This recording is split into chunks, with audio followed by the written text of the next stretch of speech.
नमस्कार मेरे प्यारे साथियों, मैं डीपी आज एक नए वीडियो के साथ आप लोग सामने हूँ। और कई आप लोगों ने समाचार सुने होंगे, लेकिन आज मेरा ध्यान यूएसए यूक्रेन पर है, जिनके बीच में 2 दिन पहले ही अभी समझौता हुआ है। काहे का? मिनरल डील का।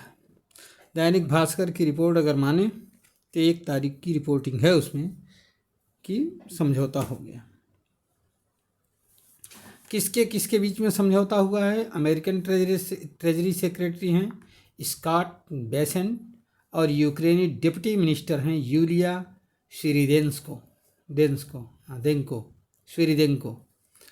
बुधवार को साइन किया हुआ है दोनों ने। इसमें क्या होगा कि पहली बात तो यूएसए को एक डील मिल गया है, कब्जा मिल गया है यूक्रेन के मिनरल के साथ साथ आयल का भंडार है वो भी जो है वहाँ यूज करेगा। वो नेचुरल गैस का जो भंडार है उसमें भी यूज किया जाएगा यूक्रेन के द्वारा या यूएसए के द्वारा। इसमें किया ये गया है कि एक ज्वाइंट फंड बनाया जाएगा, ठीक है, और ज्वाइंट फंड में 50-50% का इन्वेस्टमेंट किया जाएगा। जो मुनाफा होगा, जो प्रॉफिट होगा मिनरल डील से, उससे इस पैसे को यूक्रेन में के डेवलपमेंट पर खर्च किया जाएगा। यूक्रेन का रीबिल्डिंग हो सकेगा इससे, और जो लेटेस्ट टेक्नोलॉजी है यूएसए के पास वो यूक्रेन को मिल पाएगा। इसमें एक तो ये हो गया।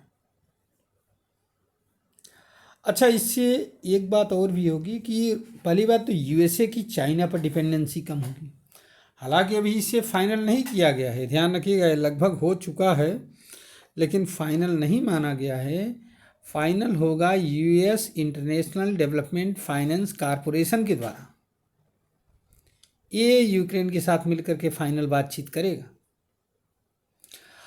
होता यह है कि ये जो यूएसए है, चाइना के ऊपर अभी हम बहुत सारे मिनरल्स के लिए डिपेंड करते हैं, रेयर अर्थ मेटल के लिए स्पेशली। यूक्रेन के पास ऐसा माना जाता है कि इसका बहुत बड़ा भंडार है, और जब रेयर अर्थ मेटल के इस भंडार पर यूएसए का कब्जा हो जाएगा तो अपने हिसाब से निकाल सकेगा। हालांकि रूस के कब्जे वाला जो 25% का इलाका है, 20 कहीं कहीं पर 20%, कहीं कहीं पर 25% माना जा रहा है। चलो 20% हम मान लेते हैं कि यूक्रेन के 20% हिस्से पर रूस का कब्जा हो गया लगभग। तो उसमें जो है 40% खनिज तो उसी एरिया में, बाकी का 60% बचे हुए यूक्रेन में है। तो ये जो है, अब इसमें क्या करेगा? रूस मान जाएगा? रूस किस पर समझौता करेगा? कुल मिलाकर के अब समझौतों की बारी शुरू हो गई है। अब जो है जेलेंस्की को पूरा समझ में आ गया है कि हमने खतरा तो मोल ले ही लिया है बहुत ज़बरदस्त।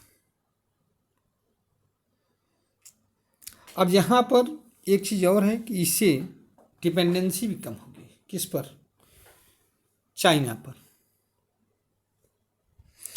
आगे अब ये डिपेंड करेगा ये समझौता का। इसके एवज में कोई सुरक्षा डील नहीं हुई है, लेकिन अमेरिका का ये कहना है स्वयं में एक सुरक्षा है कि मैं वहाँ पर रहूँगा तो कोई अटैक नहीं करेगा।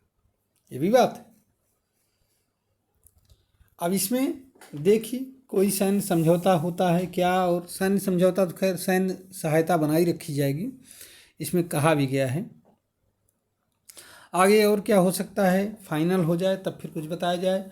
और इससे एक बात तो तय है कि रूस यूक्रेन के बीच में समझौते की राह खुल जाएगी। चलिए, उम्मीद यही करता हूँ, मैं अपना वीडियो यहीं पर समाप्त करता हूँ। उम्मीद है कि वीडियो आपको अच्छा लगेगा, क्योंकि आप लोग बहुत दिनों से हमारे वीडियो में सिर्फ 1 ही 2 मैसेज सुन रहे थे, पहलगाम आतंकी हमला। हालांकि मेरी संवेदना अभी भी उन हिंदू परिवारों के साथ है, हिंदू लोगों के साथ है जिनको मुस्लिम आतंकवादियों ने निशाना बनाया। क्षमा चाहता हूँ कि अब देखिए भारत सरकार इस पर क्या करती है। बहुत सारे न्यूज़ छन करके आ रहे हैं, लेकिन उनमें अभी कुछ भी बोलना जल्दबाजी होगा। मैं अपनी वीडियो को यहीं पर समाप्त कर रहा हूँ। नमस्कार, जय हिंद, जय भारत, वंदे मातरम।